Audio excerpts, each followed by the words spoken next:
This is Bringing the Darkness to the Light with Catherine Nadal, professional psychic medium. Today's guest is David Starr. David is a Colorado-based blues and Americana singer and songwriter with over 11 albums to his credit. The Arkansas native has honed his decades-long career touring internationally, sharing the stage and collaborating with esteemed artists such as John Oates from Hall & Oates, John McEwen, Steve Cropper, Jim Lauderdale, and Wild Ponies, as well as opening acts for America, Carla Bonoff, Jim Messina, Survivor, and more. It's a pleasure to have you on, David. Thank you for having me. Wow, it's so much fun. I know it's so interesting because I really did a deep dive into all of your music and I was really blown away. Just most recently, I was listening to your song, Hole in the Page, and I must have played it 10 times. And the thing about me with music is really the lyrics. And there's something about that song that I was like, I could so ignite with that. I was like, I could see the heartache and I could see the confusion and I could see everything in your writing. So I'm an instant fan. So thank you again for having the time to fit me in and talk about your wonderful career. So I know that you dropped some music this spring, so we can start out there. Well, thank you for having me. I'm glad you liked that song. Quick story about that song, if you got a second. As you can see behind me here, since we're on video, a lot of guitar cases over here. I have a guitar store. So that's my day job. I run a music store. And I'm sitting here in my music store one morning working on guitars, and I had NPR on. And I don't know if you've ever had this experience, but you hear something or you think you hear a phrase, but that isn't what the person says. I don't know what that phenomenon is called.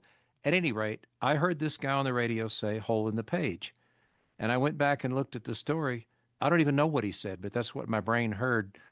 And as a songwriter, I thought, well, that's an image, that the idea of you're reading along and there's a hole in the page where a word's supposed to be, as if someone cut it out, You always see those stories of a relationship where a couple splits up and the mom just cuts the dad out of every single photograph, Not an autobiographical thing on my part. However, I've seen that.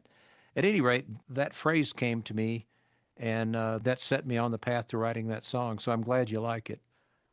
My path to making this current record, I grew up in Northwest Arkansas. I've been playing music since I was about 9 or 10 years old. I was a singing drummer the biggest part of my early life.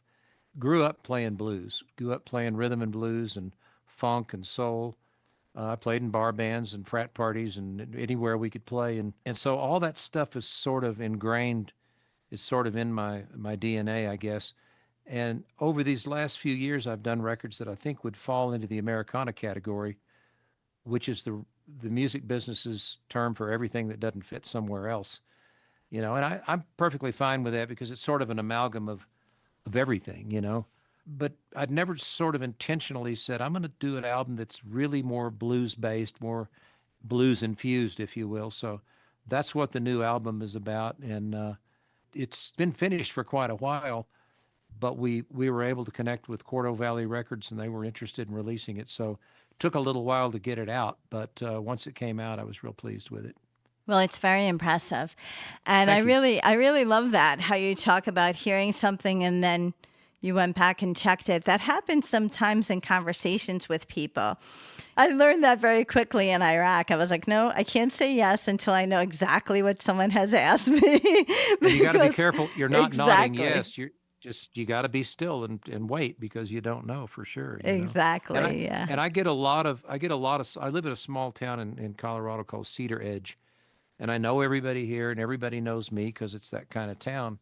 I often hear things in the coffee shop or the grocery store, and I'm not eavesdropping so much. It's just, it's proximity, you hear stuff, and I'll hear somebody say something. I'll think that would make a good line in a song or a phrase. And so as a songwriter, you just don't know where stuff's going to come from, and you have to be open. You have to be aware, and awareness is such a key thing when you're a songwriter.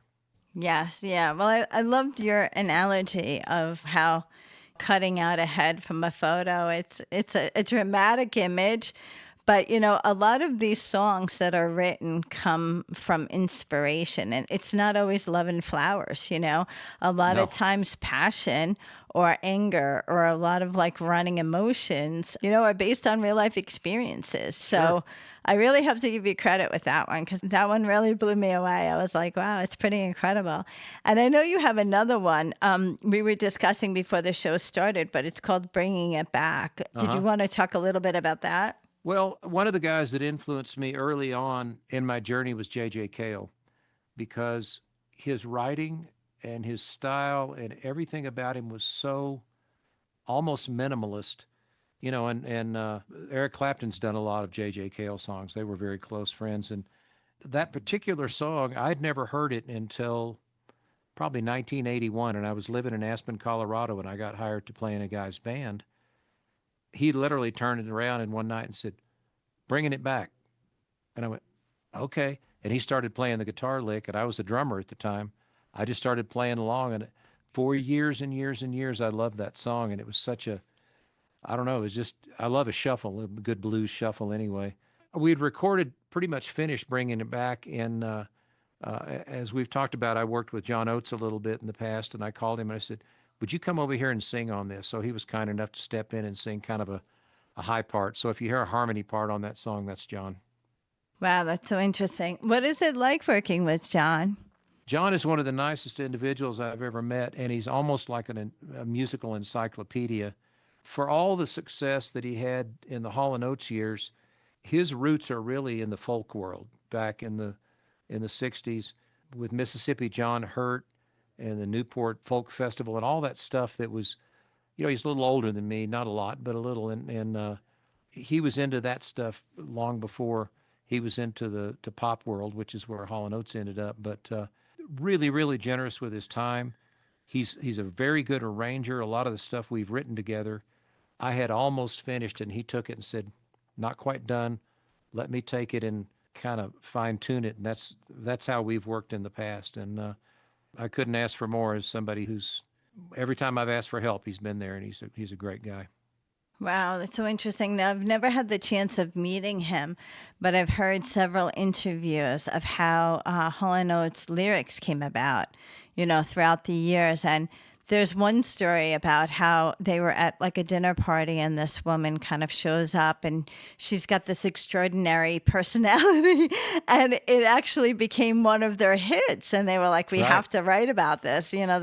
The woman's attitude and everything was so extraordinarily different than everyone else. right. So that's kind of interesting. Yeah. I have to say, them as a pair were a great pair, but individually, he's done a lot of his own work, and it's pretty incredible the stuff that he's done as a solo artist. Yeah, and I don't ever want to speak for him, but my observation is that he's very, very happy doing what he's doing, and he's immensely proud of the Hall and Oates stuff, and who wouldn't be? I mean, that was a very big period in music history, but he loves the blues, he loves folk, he loves every kind of music, and like I said, he's sort of an encyclopedia because he's really a student of American music. He's great to work with in studio. He gave me some direction, some discipline in the studio that really has helped me be a better artist. Wow, that's really neat. I find it interesting because earlier you mentioned that you started out being a drummer, but Yeah. yet, you have a guitar, a whole program. You have a program of guitars. I mean, I went to your website and it says, store or shop here, and you have merch and stuff, but all of a sudden I'm like, you could buy a guitar. And it's not just a guitar. You can get a banjo, you can get an acoustic. I Yeah. was like blown away. I was like, wow, this is incredible. So you actually make all of yours? They're all custom made? Oh, no, no, no, no, no. I'm just a retailer, and so people have asked me that before, and I always remind them that building a guitar takes skill and patience, and in that area I have neither. But I love the instruments. As I said, I started out as a drummer, but I was always around good guitar players, and I learned early on that if I wanted to be a singer that accompanied himself, I'd have to learn an instrument like keyboards or guitar. You can't tour by yourself as a drummer. It just doesn't work. Not that interesting. So my love of guitar started many, many years ago, and I was living in Little Rock, Arkansas in the 90s, and I was kind of at a crossroads in terms of career and what to do with my, what the next move was going to be. And I'd collected a lot of guitars. I had a really cool guitar collection. And one day I looked around and I thought, well, why don't I just have a guitar shop? So the guitars I have are guitars that are made by other manufacturers, some of the big manufacturers here in the States and then some overseas stuff. So, but I love the stuff. I have some vintage stuff. I have, like you said, banjos, mandolins, ukuleles, guitars, the whole thing. And even on a bad day, I'm surrounded by beautiful instruments. Wow, that's so interesting. I looked at one of the guitars and I actually have seen you photographed with the guitar, but it's in your gallery of photographs of guitars that are for sale. And Ah, it says in the guitar neck, it actually says Rise Up. yeah, rise up again is what it says. Yeah. Yeah, And it looks like it's almost pearl or a pearlized kind of. it's it's like a mother of pearl, maybe Yes, and this. Do you want to hear the story behind that one? absolutely. Because to me, it's beautiful. Okay, well, this is a good story. John and I, Oates and I, were working on a record that my grandfather. This is a little long, but I'll try and condense it. My grandfather, Fred Starr, was an author when I was a child, and he wrote these books that I thought were sort of Ozark, almost folk tales, and they didn't interest me much because I was a junior high and high school kid playing the drums in bars, right? I wasn't interested in what he did as an art. But he wrote a book in 1970 or published in 72, and then he abruptly died in 73 at age 77. And the book was called Of What Was, Nothing Is Left. I didn't read the book for many, many years, and about 10 years ago I read it, and I was struck by the characters, the situations, the humanity, the mystery, really the relationships in that book really struck me, and I thought there's a lot of good song material in here because he had a way with words. So one night I was at dinner, my wife and I and John Oates and his wife in Nashville went out to dinner, and it happened to be my birthday. And I had an old copy of that book, and I pushed it across the table, and I said, do me a favor and read this book and then call me. And 2 days went by, and it was just quick for him to, have read it and called me back. And he said, this is cool. What do you want to do? And I said, I'd like to get about 6 or 8 copies of this book. And they were hard to find because it didn't get wide distribution. You have to go on Amazon and all these bookstores online. Get this book, give it to some songwriters that we know, and then have them read it and each contribute song material, and we'll make what is essentially kind of a concept record based on the book. He loved the idea, so we enlisted Wood Newton and Dana Cooper and Irene Kelly and the Wild Ponies, a number of people to contribute to the project, and we came up with an album called Beauty and Ruin. In the middle of that recording period, which was about a year long, I suddenly became ill August of 2018 with an abdominal thing and had to have pretty serious surgery. Could have killed me had I not gotten off the couch and gone on to the ER, which, men, they don't want to go to the doctor, so I'm told.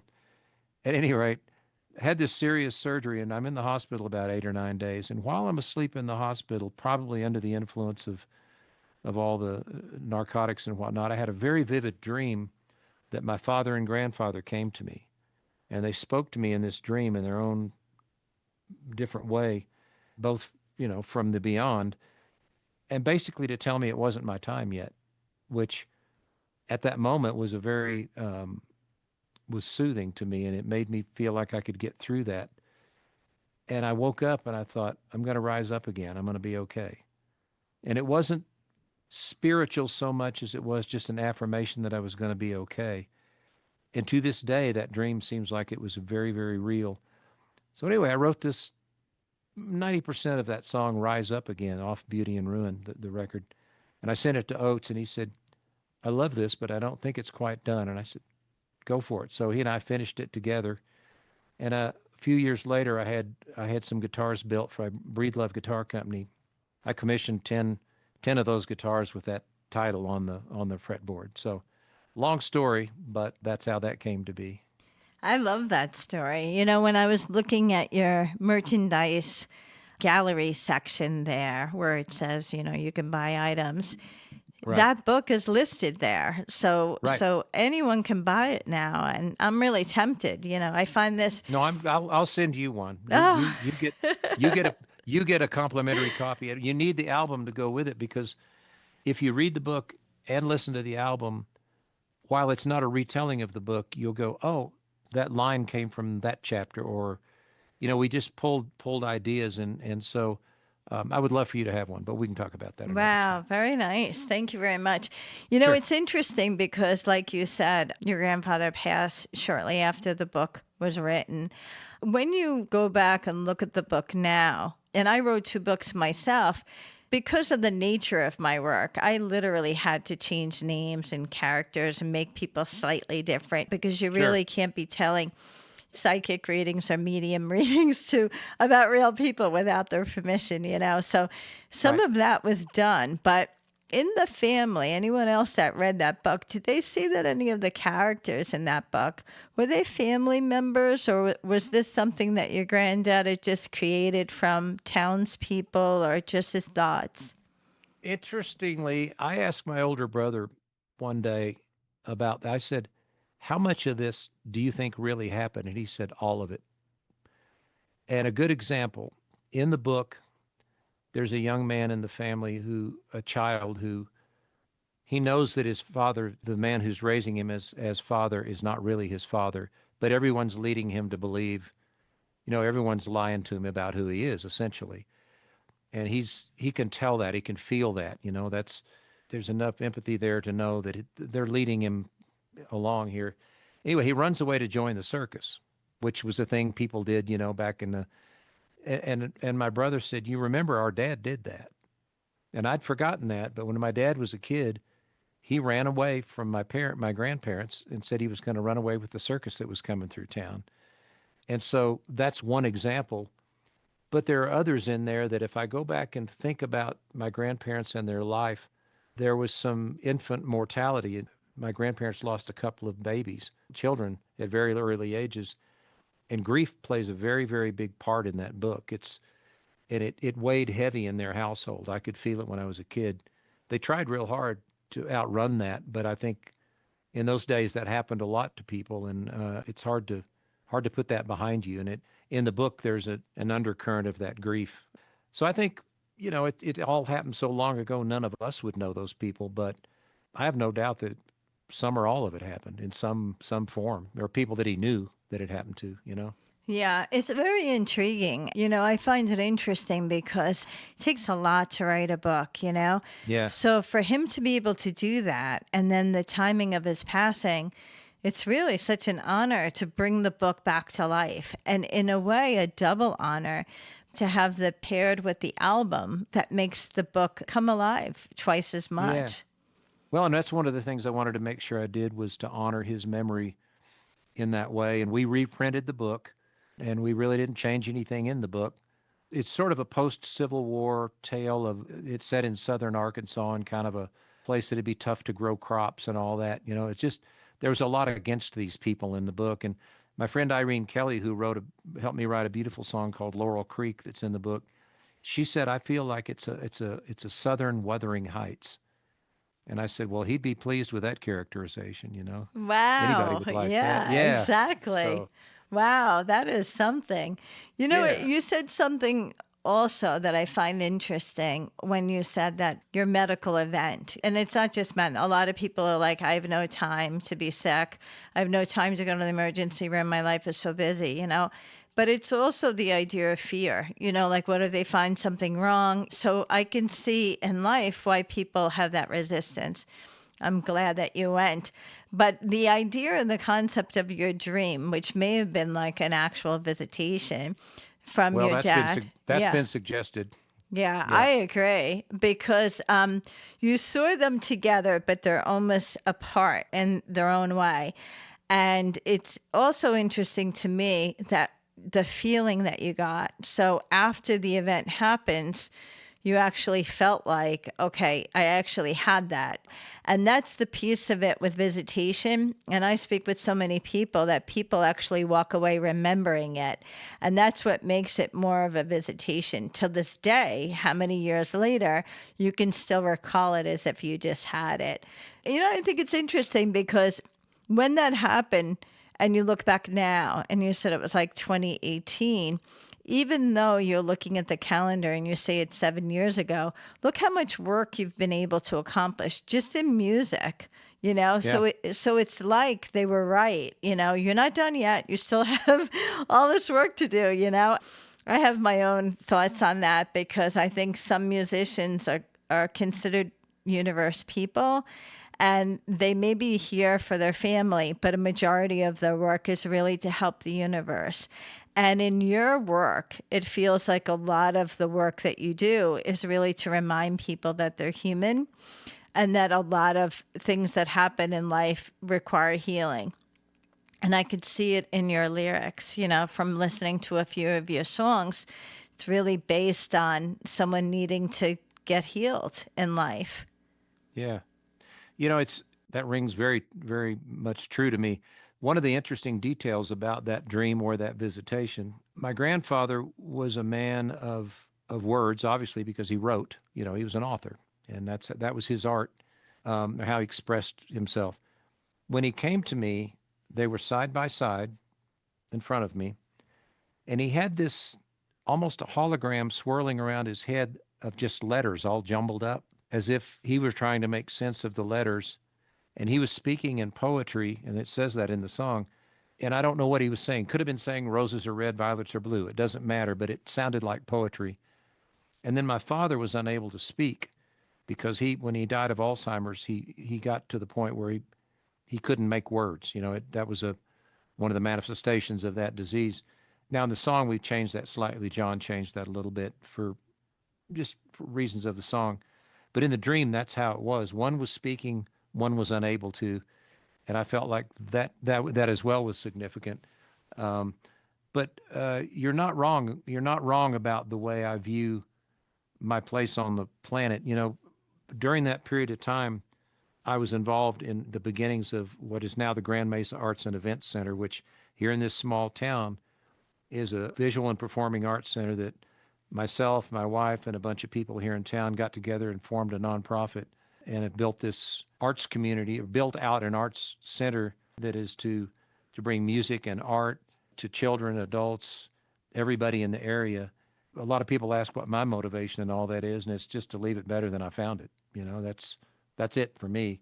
Same way with the music. I often wonder, if I'm gone and in 10 years, my grandkids look back, they'll pick these records up and they'll go, well, that's who he was. They'll have that. Kind of like me with my grandfather. So it's a neat, I don't know. It's cool. I It's like a it. legacy. That's what it is. That's the word. I It was at a really loss for is. words. Yeah. Yeah. Well, you got it. It's so interesting because everything that I read about you, there's so many honors that have been associated with your work, and there's so many collaborations that have been associated with your work. What are your big highlights? You could say, I have so many, but working with certain people or actually being honored for certain parts of your work, what do you feel like you could reflect back and say, that was incredible? Well, I would say working with Oates is a big one because I met him through friends of friends, and he came over here to my little town, and we set up a gig, and I sold tickets, and he came and played, and we became friends. And he's a very busy person, and I don't ask for much, but the fact that he would take time, I went over to his house. He has a place over nearby near the Aspen area, and I'm about 2 hours away. Went over there to write with him one time. I bugged him enough that he said, "All right, come over and we'll write." And it was kind of a downtime for him. And we were kind of struggling to get the song to work. Sometimes that's comes easy. Sometimes you have to kind of beat it for a little bit. He said, "Let's have a cup of coffee." And so we talked for a little bit. And he said, "In a perfect world, what do you want?" And I said, "I'd like for you to produce a record for me." And he went, "Let's go back downstairs." So we sat down, across the table from one another. He said, "Sing me some songs." Well, that's a little intimidating for a guy that's played with everybody. and been with one of the best singers in the business for years. But he listened to me. He heard, and more importantly, he heard me, and he said, "Let's do it." And then when this project with the book came up, he said, I'm not looking for another project unless it's interesting and it's about something, and that's what I brought to that thing. So I mean, that's rewarding. Okay, I'll tell you a moment in time that was super rewarding. We got this little art center open across the street from my store here, and it isn't mine, it's everybody's, but I was instrumental in helping, and I'm proud of that. The first night we were open was June of 2017, perhaps. Anyway, a lot of people in town were like, well, I don't know if this is going to work. What do these people think they're doing here, fixing this building up? And during the intermission of the first show, and I did the first show, a woman came up to me during the intermission and she pulled me aside and said, I now see what's possible. That's all I needed to hear. And I thought, well, my work is done here because we made somebody believe in something they didn't think it could never happen here. Well, of course it can happen here. You just need people who are dedicated to the cause, people who are interested in the arts and believe that arts can bring a community, can make a community rise up itself, and it can lift a community is what I'm trying to say. And it's done that. And I'm real proud of that. Probably more than anything.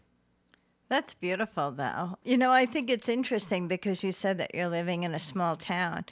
Where you grew up was also a small town. Is that correct? It was then. It is not now. I mean, it was Oh, Northwest Arkansas is home to Walmart, Tyson Foods, JB Hunt Trucking, now Procter and Gamble. That period in time was a period of huge growth in that part of the state because of those big companies going public and being big Fortune 500 companies. So, Fayetteville, Arkansas maybe had 20,000 people when I was a kid. This town I'm in now has 2,500 people right in town, and then another 5 or 6,000 nearby. And there's Grand Junction and Delta and Montrose and Telluride and Aspen that are not that far away. But this is a very small town, and I think what I like about that is small things have a big impact. We're all here to make a difference. I'd like to think I'm making a difference, and I feel like I can do that more in a small town. And I'm really lucky because I get to live in a beautiful place in Colorado, up on the side of a mountain, and then I go out for several days on end and tour a little bit, play music all over the country. I go to Scotland and England and Wales every year, but I get to come home to this. I'm surrounded by guitars and beautiful scenery, so I'm very fortunate. you have the best of both worlds. I kind of do, yeah. Yeah, wow, that's amazing. I know when you're talking about your small town, 2,500, I'm like, oh my gosh, because I'm so close to New York City and I've always lived in very big places. Yeah, I probably wouldn't survive longer than a week. but I'll go to Dallas and Houston and LA and Las Vegas, and I like cities. I like the energy of cities. I have a little condo in Nashville that we bought a few years ago. I like all that, but I really also like things a little slower. I work hard. I work 6 or 7 days a week, and I like that pace for myself. I do some remodeling of old buildings. I work on guitars. I'm in the retail business, and then I get out and tour. So I do a lot of things, but I think you can stay busy and maybe not have all the stress of sort of the ambient stress that comes with living in an urban area. Although I know people that thrive on it. Sounds like you like it. Yes. Yeah, I think so. Yeah. It's interesting because as I was reading about you, it seems like you've been able to kind of combine your blues with the Americana, and you Yep. created a blues icana, which is kind of like a different word. So it's like different genres, like you're combining your music. So can you go into that a little bit? Well, I forget which one of the people on my team came up with that. I don't think I did. I think maybe one of the folks with the PR team in Nashville came up with that phrase, and I don't even know if that was original to them. But I'm going to give them credit because that's where I heard it. But the idea was that one of the people that I tour with a lot is a young man named Eric Stuckey, who's a fabulous mandolin player, and he can play bluegrass, but he can also play blues. When it came time to make this record, I thought, well, I want him on there because we're pals. And we did a song, and I said, just do whatever you do on there. Well, it's a blues song, and he played blues mandolin. Okay, well, the mandolin's not typically thought of as a blues instrument traditionally. The other part of this record is that we've got a fair bit of acoustic guitar on it. A lot of blues albums that have full band, sort of a full band complement, don't have much acoustic guitar. They're more electric in nature. So this album, we didn't make any rules about what it had to be or should be, except that the material had to feel bluesy. So the blues kind of thing kind of just popped up one day, and it's like, yeah, we like that. So you want to get your message out there, and if that rings a bell with some people, that's great. Yeah, well, that's a great description because I was like not familiar with it, and I was like, wow. You know, what's also interesting about you is that I could see the love of music and I could see your interest being a musician. But when you were growing up, did you see this being you? Like, did you see this being like, I'm going to do gigs for the rest of my life? Or did you say, I don't know if I see this for myself? Because part of what I find in speaking with a lot of people in music is that they were kind of blindsided by either fame or they were blindsided by going on the road or they didn't like everyone else believed in them, but they didn't. So, how did it work out for you? Well, it was, first of all, my parents were very supportive. My brother and I both played music. It was not unusual for me to play 5 nights a week in high school. Was I a great student? No, I was not. But I got through high school and college. But it was also kind of impressed upon us, if I may use that term, that life on the road and life as a musician, for the most part, can be very difficult and it can be very lonely. There are all the accompanying things: the drugs, the alcohol, the relationship problems, all the things that can come with that sort of a itinerant life. So there was always that guy on this one shoulder going to have some kind of a fallback or a day job or whatever. Okay, the upside of that is I always had a fallback. The downside is I was never working without a net, which a lot of times is how you find the path to being a bigger act or whatever. I've struggled with that over the years. My sort of my solution is to have a guitar store. That's my day job. So even like I said, even on a bad day, I'm still in music, but I can go out and play gigs. And I don't want to be gone for weeks on end. That doesn't appeal to me. 10 days, I go out for 10 days. Maybe when I go to England or Scotland, it's 2.5, 3 weeks. But I'm a little more of a homebody than that. So I know guys that are out 200 nights a year. That's great. More power to them. I don't want to, I want to be a little more settled than that. But I didn't want to have a day job that I hated because a lot of people have that, and that's another struggle. So I think getting to your question is I've always looked for balance. What can I do that suits me in both of those areas where I'm not desperate for money all the time. I have something to fall back on, but I'm also artistically fulfilled. So I get that in the music store and playing music and promoting the arts here locally. Yes, well, I think you probably have a huge impact with the younger people because, you said that that studio, the art studio, welcomes all ages. So you have Sure. creatives, that could be young, like, 12-year-old that says, I want to play guitar. So have you been able to incorporate any kind of learning for them there? Like, I know around the world we have a School of Rock. Was there any kind of like guitar lessons that were set up through that studio? Not exactly. We have a whole pottery studio with a program there. We have an art studio that's another building. One of the things that we do in the performing arts through the arts center over there, we do a theater camp, which is going on right now. And there's a young man here in town at the high school that teaches that every summer. And I was over there earlier today. He looked like he had 25 or 30 kids, and they start working at the beginning of the week. And by the end of the week, maybe 2 weeks, I forget how long it goes, they have a script and they all work on it together. And then by the end of that period, whatever the length of time is, they have a performance and they put that together. And some of them work in costumes, some of them work in tech, some of them are just born to be on stage, and they find themselves that way. So that's one thing. Then in the past, I don't know if we're doing it this summer or not. I'd have to check. We've done a songwriting camp where young kids sign up and they start out the beginning of the week with song prompts, and then they write poetry, and then by the end of the week, they've put together songs that they all sing together, and we have a performance. So I think it's one of the things that's probably missing in school curriculum these days. Because when I was a kid, we had music class every day or every couple of days in school, and I know this because I told the third grade teacher I didn't need to learn to read music because I was going to be a drummer. That's so funny. As it turns out, that might have been helpful along the way. But anyway, looking back, I was a know-it-all, and so. But yeah, we Wow. we think, and one of the things we have over there at the Arts Center that I'm most proud of is we made a decision as a board, and I'm on the board, to raise funds in such a way for our kids' art programs that all kids under a certain age get to take classes for free. We fund those so that we don't have kids who are excluded because their parents may not be able to afford to enroll them or whatever. And I think that's critical too. And when we did that, our enrollment tripled. So there's a need. There just isn't always the money for it. So we're real happy about that. That is wonderful. I really find that one of the silent conversations in life, especially when I talk with parents, they say, "Oh, my kid's so busy," but when you really look at it, they could be doing more.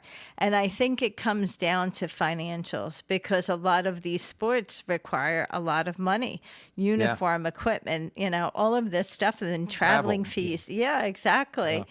So it's interesting. It's also hard on the parents because they have to be creative with reasons why they can't do something, which I'm sure is probably a huge cross for some of them to bear. So it's great that you're able to kind of subsidize that funding for them. Yeah. And, That's and, really and wonderful.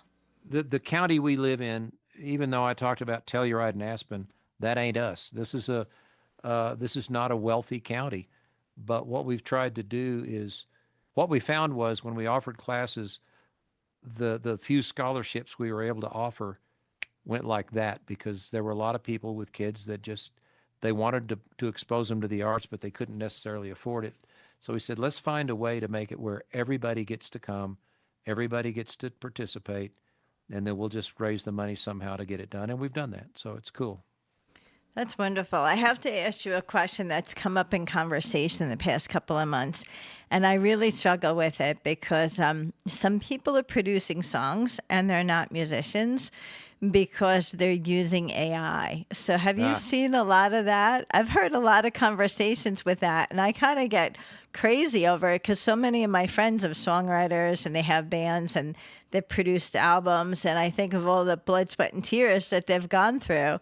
And then somebody just whips up a song on AI and they're like, I have a song out. It's like, yeah. I have a lot of friends in Nashville that do studio work, and one friend of mine mentioned that he's been in sessions where they're using AI to write the song right there on the spot. And it makes him pretty crazy. And it's really kind of dispiriting to me. I don't want any part of it. Now, do I use AI to learn about stuff, to look things up? Sure, it's a search engine complement in a way for me, but I don't want to use that to write songs. I got a head full of stuff to write songs about. So I can see, as with using a computer to record, as with voice memo on your phone, it's one thing to use those tools. It's another to cop out of actually thinking and honing your craft. So I have so much to say that I haven't finished writing, and songs that are waiting for me to finish them, that I really don't want any part of that stuff. And I worry about what it portends for the future, but there we weave into that whole subject of where are we? So, absolutely, you know, absolutely. Yeah. I find it very interesting because I struggle with that and I'm not a musician because someone will say one line of a song and I can turn around and say, that was done by this was on what album it was. There's certain, I have a lot of interest in music, but when you were a little kid, like I was a little kid and probably like, I don't know, 9 or 10 years old, and we were all listening to Kiss. And yeah, that was Kiss, the original, in makeup and in high heel boots and all that. right. And, Love Gun and all these crazy songs that were coming out. We knew them being 9 or 10 years old. The idea to think that somebody could have a 9 or 10-year-old that's running around singing songs that were made with AI. It's not even a band, you know? So Sad. It just saddens me, it's heartbreaking to me. I wanted Yeah. to ask you that. It's definitely one for the future, you know, with our robots and all these things that are coming. I Yep. wanted to touch on something else that you had said because I find it so interesting. I have cousins that are in the music business. They're in Nashville. Every time I traveled around, I've been to London, I've been, you know, to certain parts in, you know, Europe. I've never quite seen the country fans there. So when you do your touring, there's a fan base all around the world for you. So how is the reception to what you would say is more of a blues country genre in different parts of the world? What is the Well, reception like? the way I do my solo shows, and even when Eric is touring with me, is sort of the stories and song format where I will set a song up, give a brief story about, the one about the Rise Up Again thing. I try to shorten it because that can get a little tedious, but just to give a little snippet of what caused me to write the song, what led me down that path, and provide context, and then sing the song. And I find that people just want to relate. They want to connect. And it almost doesn't matter what kind of song it is, as long as you're looking them in the eye, you create some intimacy in a small room. I don't play big rooms. I don't play to thousands of people. I play to 50 or 60 or 100 people or even 20 people in a room. And I love that because that's connection for me. And that's where I'm happiest. And I try to take people on that journey with me. And I've found, particularly in the UK where I usually go, people love that, and they're hungry for it, and they see American music as still a very, very special thing, and they see America as a very special thing. That's why what's going on is a little hard to handle sometimes, but they still believe in the music over there, and they're happy to have us come play for them.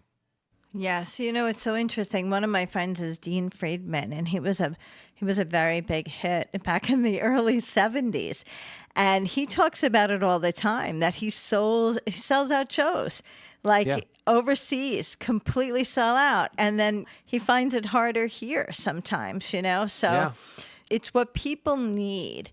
And I find what you just said so true because people need the conversation, but they also need the entertainment. yeah. And you know your stories, and you're like, oh, here I go again telling this story. But for them, they're hearing it for the first time. And I will often ask, if it's people that I know have been there before, how many of you have heard this story before? And some will raise their hand, and I go, okay, look, I may embellish a little bit to make it more interesting for you, but the gist of the story is the same. We all want to laugh and come away. I try to send people home feeling good, even though there might be a song that's down or sad or dark or whatever, but frame it in such a way that it provides people with a little hope and a little something they can take with them and think about. I think critical thought is so important, and if I can inspire any of that, I like to do it. Absolutely. So, where are you going this year? Let's hear about your tour schedule or what you have coming up.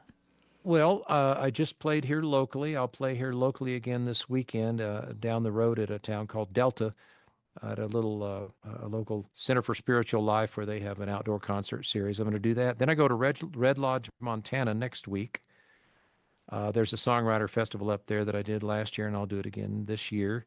I don't have my calendar in front of me, but I'm going to Scotland again this year. I went once already, going over there to play 3 or 4 gigs.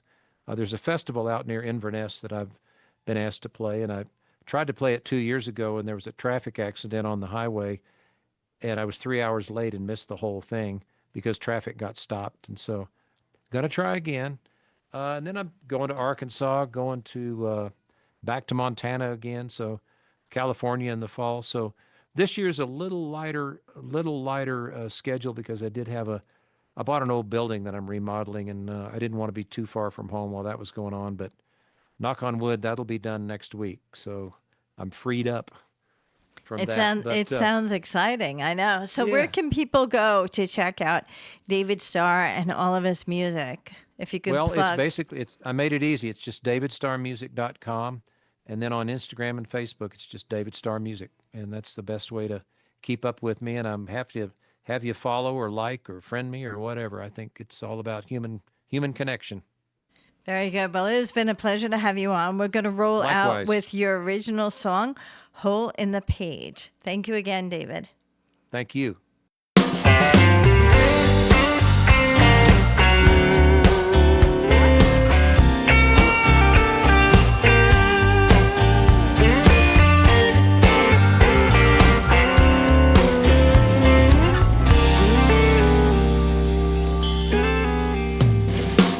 Seasons change, days go by.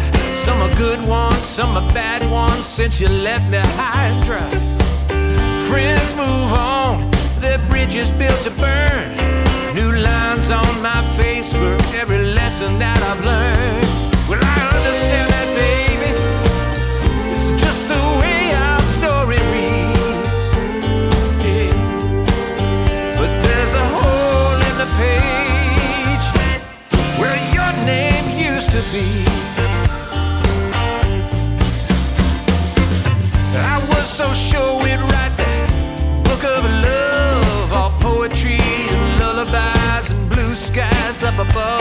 But trouble's never far away, it'll chase you like a hound, leave you warm weak till it runs you to the ground. Yeah, I know all that, baby.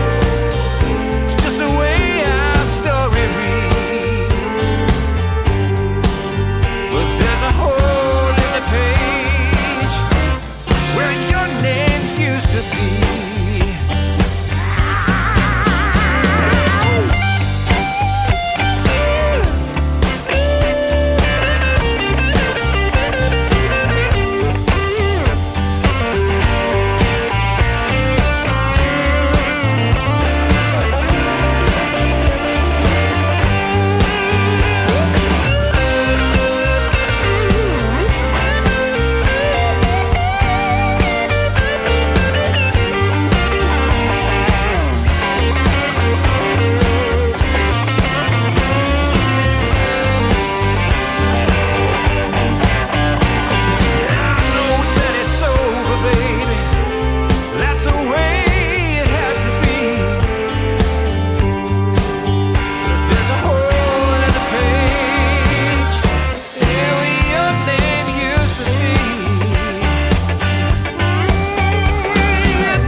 My father and his father came to me at night as I tossed my head on a fever bed, praying for the light.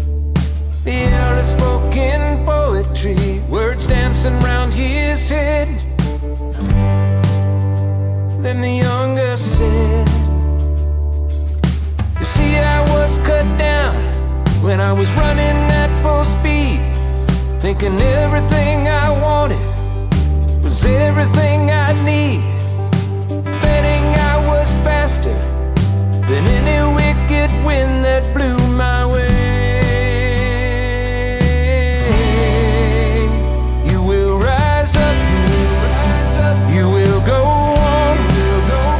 It's not your time, it's just one more storm.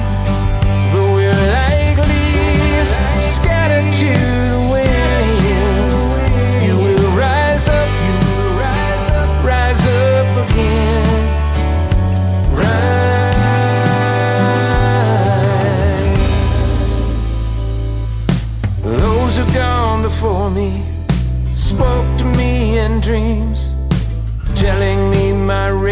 has not yet run.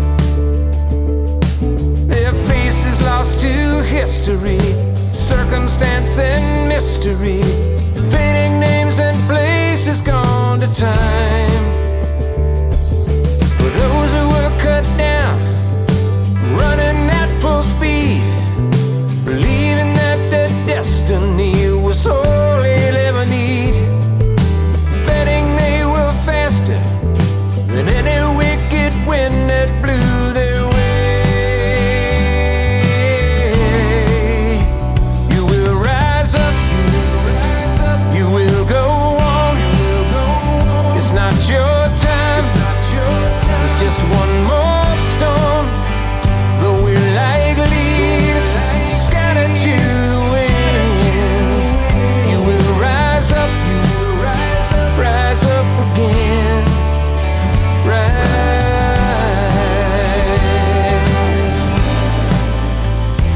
like a wild horse in a shadow box, waiting for the sun.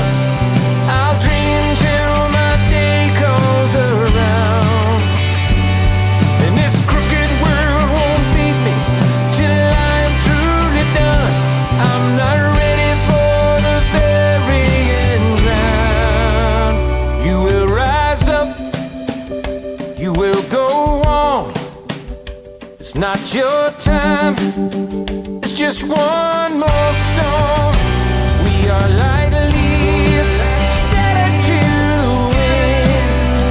You will rise up again. Rise up again. Rise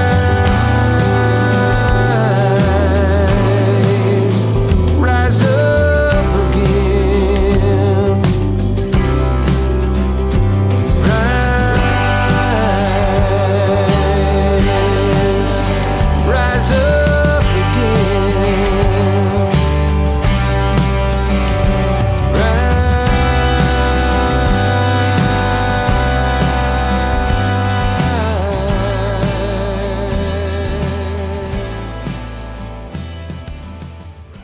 You have been listening to Bringing the Darkness to the Light with Catherine Nadal, professional psychic medium, Dream Central Station, LLC.